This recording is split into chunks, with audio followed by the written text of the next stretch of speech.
everybody. We want to first say good morning. It's 7 o'clock in the morning here in Arkansas to all of our neighborhood market associates. We're lucky to have Kelvin Buncum with us today, who leads our neighborhood market team. Thanks for doing this so early in the Central Time Zone. It's good to see you. Well, thank you, John. Thanks for inviting me. I've been looking forward actually to appearing on one of these episodes. So thanks for reaching out. And I'm a morning person, so the earlier the better. Yeah, that's exactly right. My grandfather was a farmer, and I'm actually not completely a morning person, I would say, but I remember summers on the farm, and it was up at 5 and drive the fence line, look for cows that got out overnight, and I kept thinking the whole time, this is great, but I need a job that starts about 7. So this has worked out much better than working on the farm. Kelvin, you've been with us a while now, so you don't have an entire career in retail. You've been in and out of it, and in consumer packaged goods. You've worked at startups, done a number of things. But love to just get your story and frame up your past and how you got here. Sure, John. So for me, you're right. My journey to retail was perhaps a little different than most because I'm an engineer, and most of my early jobs were in engineering. So, and I'm going to date myself with this comment, but which is fine. When I left the North Carolina A&T State University with an engineering degree, I went to Boston and started to work for Digital Equipment Corporation, which no longer exists.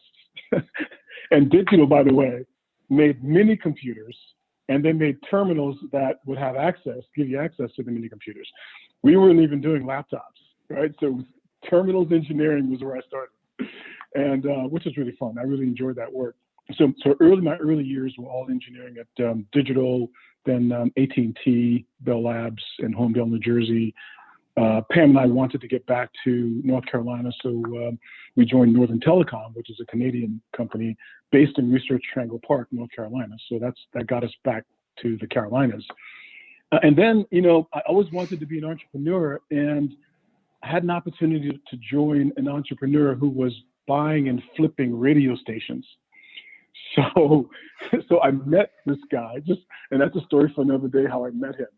But he convinced me to leave Northern Telecom to join him as an operator. So that was my first opportunity to actually lead a business, was radio stations in the South. We went to Fayetteville, North Carolina, believe it or not, my first entrepreneurial opportunity. And we drove the revenues up, sold that station, moved to Raleigh, North Carolina, drove the revenues up there, flipped that station. And then I was without a job because we had sold them. But that was 6 years. That's not a long-term strategy, right? You can't do that long-term. So left that, and Pepsi came calling. And really that's when I started to notice retail from a different perspective. So long story short, I did that for a few years and called on Kroger, Publix, Winn-Dixie, the regionals at Walmart. And then eventually I got a call from Spencer Stewart inquiring about my interest in joining Walmart. And so that's when it kind of clicked. And I thought, you know what, that's a behemoth. I could really test my skills and see how good I really am. So it was the enormity of the challenge at Walmart that really attracted me to the company. And I'm glad I took the opportunity, and wish I joined sooner, quite honestly. It's been really good. Yeah, we've talked about that before, and you've got a really wide variety of experiences, and it led to these big leadership roles that you've been in. I remember when you joined as a regional director in Sam's, and you're promoted to officer, led innovations, done a number of things, and then led regions in the North in Chicago, Midwest, and then Atlanta at Walmart. So you've had a wide variety here as well. But there's, Kelvin, clearly something about you that you like people, you like making a difference for people, you operate with a purpose. What is it that caused you to feel that way? And I know the journey led you the way it did, and you say you wish you'd joined sooner. And I've always assumed that meant I wish I'd been part of the team of people you get to work with sooner. And I'm just curious, what happened when you were young and you're growing up, and why do you have this desire just to gravitate to leading others and making a difference in people's lives? So I grew up on Johns Island, South Carolina, it's bordered by the Atlantic Ocean on one side and the Stoner River with Intracoastal on the other, just south of Charleston. So it's a pretty cool place to grow up. Actually, I saw my dad behave this way and lead this way. My mom was a nurse and my dad was a crane operator at the Naval Shipyard. And by the way, he was a frustrated farmer. So we have stories that we can share. Aren't they all? It's hard. In his spare time, that's what he wanted to do.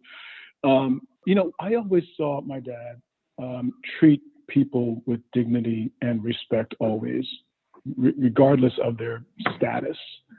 And he was always so kind, especially to folks who needed the help. He was always there to lend a hand. So I saw that in my own household. And as a nurse, my mom was very nurturing and very caring. But the community there is a special place. And I tell people this all the time. I was really fortunate to grow up in a really, really special place. And the community leaders there really embrace this notion of Ubuntu. And you've heard me say, use the term Ubuntu, this African principle. And so I always pivot from this place, which is that I am who I am because you are who you are. And it couldn't be any other way, right?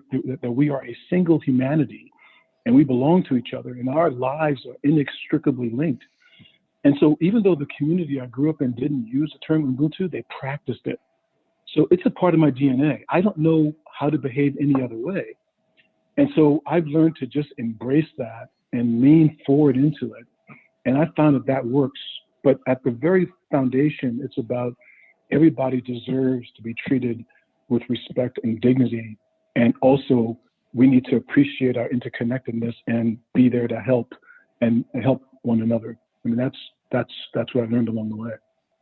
Well, it makes sense then why you enjoy being a part of the team you're part of, because respect for individuals is one of the key principles that we believe in and expect each other to practice.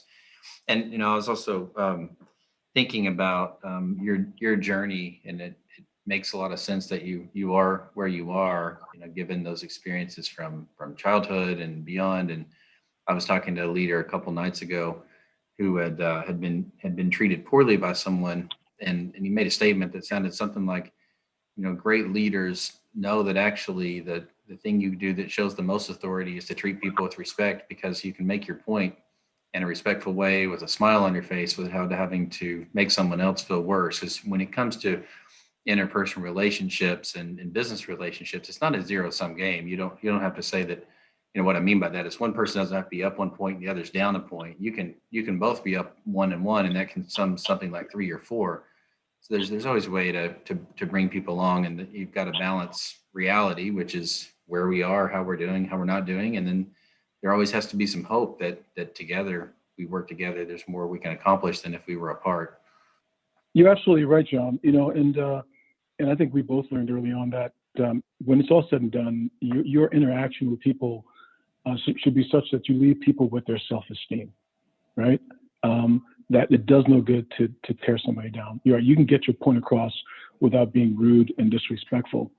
But then also, as you climb the corporate ladder and you get to positions that we get to enjoy, and this was reinforced, by the way, by our speaker that we had last Friday at the Global Leadership Meeting, is that you should seek to have power so that you can empower.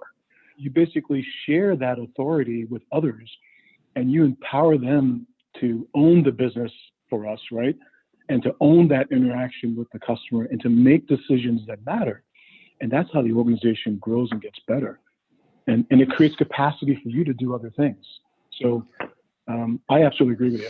The constant reminder, go be great at what you're good at, and don't be too apologetic for the things you're not, but lead with confidence and just be great at what you're good at. Speaking of working with others, you've got a pretty sizable business, about 700 operating locations around the country in the neighborhood markets. And that's been a fantastic performing division for several years. Up to the middle of this year even has been performing really well. And you and I and a few others, empowered by this big team, our responsibility changed a bit. It changed, at least it felt like it did, from leading a business that creates shared value for stakeholders and shareholders and people involved to we got to feed the country. And when things really picked up in March and April, it felt, at least to me, like our role really changed, and the neighborhood markets just did a fantastic job stepping up. But what was that like? And as you think about the rest of 2020, what's it been like, and what are we preparing for the rest of the year? So, my nod first is to our associates, John. And we saw the true character of our associates during those tough times. And I'm sure you remember those moments when we weren't sure what we were dealing with. And our associates stepped up and delivered for our customers in a way that was absolutely phenomenal. So, I've said to a lot of them when I've been in the stores, thanking them for their courage and for the commitment. I said, you're my new heroes. I mean, you all made it happen. We couldn't have done it without them. So that's where my first nod is. And then I think the other thing too was I said to my friends that I also discovered that this company has a soul, and the soul really is driven by the people, but you don't always think about a company having a soul, but this company's soul was revealed during those really difficult times. For me, it was a real cool discovery is I saw this company a little differently, from the point where, we partnered with Doug and others to stand up the first drive-through test facility on our site in Chicago, something that we had not done before. And it wasn't necessarily in our bailiwick, but, Doug said, this is something we're going to do. And you took the challenge and you said, this is how we're going to do it, Kelvin. You guys go forward and make that happen. And we pulled together the right team at the home office and in the field, and we made it work. And that's because we cared enough to really step in and help the country during a time when we needed that sort of leadership from our corporate leaders. And for me, I will always remember that. That's one of those moments that you just cherish. You start something, you go, we're in uncharted territory. We aren't sure exactly what the right answer is, but we're going to be courageous enough to take this first step, the second step, the third step, and then it'll start to reveal itself and we'll know what to do. I think the way we want to finish out this year is perhaps as we started, thinking about how the customer is evolving and what the customer expects of us, because that's changing. And so this whole pickup and delivery piece is where we're really leaning in. And for us, it's about giving the customer more access to their omni-channel choices. And if we do that right, we will satisfy the customer and we'll both win. But that's where we've got to focus. It's the customers determined how and shown us how they want to shop. Now we need to maximize those omni-channel opportunities so they engage us the way they want to. Just reflecting on the year, I didn't ever think that you or I or any of us would probably be discussing how you run a test site in a parking lot during a pandemic, but it does remind you of the flexibility of the company, the assets we have, and the biggest single asset, of course, is the people who stepped up and said, I'll do it.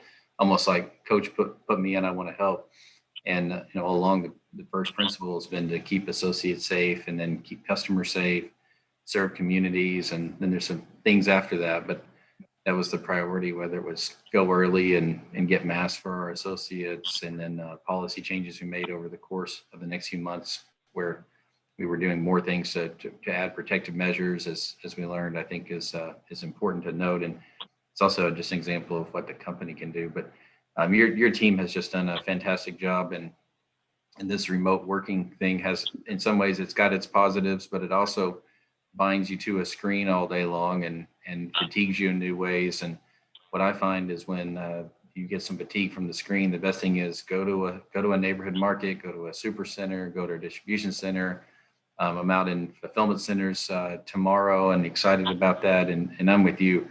You get a crisis that lands on your community, you need about 10 Walmart associates and a Walmart truck driver. And I think things just find their way to work themselves out. They rise up and do things that surprise us all in such a positive way. Kelvin, before you wrap up, thinking about those who are new in their career, maybe you're new with the company or new in retail, and it has, of course, nothing to do with how many years you've worked, but just new in a retail career since I wouldn't say new, but retail's your latest chapter. What advice do you have people that are looking to have a successful career in retail?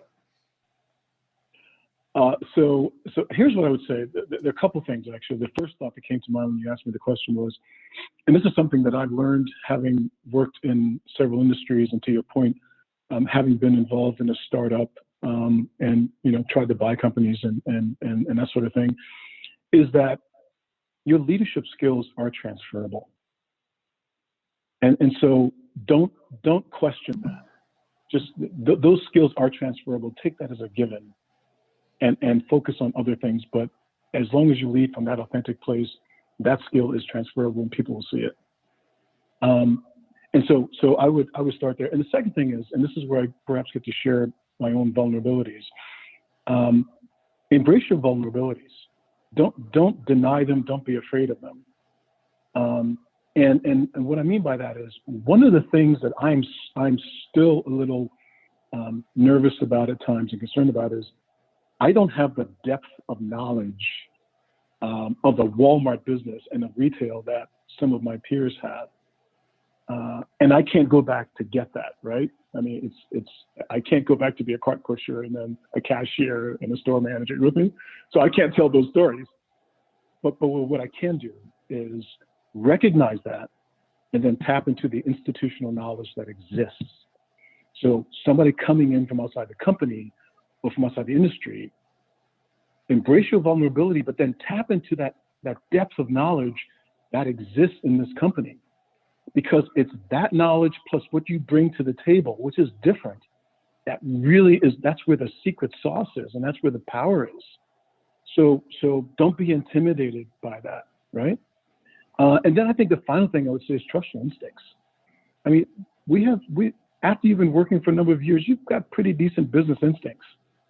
So trust them and lead forward into them, you know? And then the last thing with this company especially is a little humility goes a long way.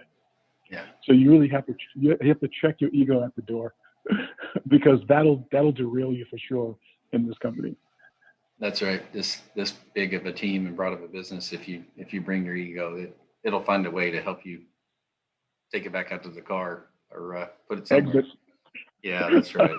That's but right. you know, it's those are really good points. And a team is a richer team when you have perspectives and backgrounds that are different, because those of us that have been in for a longer amount of time may not see something that you've seen, or you may recognize a pattern from your experience we may recognize, and each of us have different experiences. And when you add up a group of people that don't all think the same way, but are curious and want to learn, that's where the real value comes out of having a leadership team that can take on about anything. So thanks so much for the time. Thanks for what you're doing this year. Your team, the Neighborhood Market Associates and all Armored Associates have made such a difference this year. And I couldn't be more proud of the team and how they performed this year.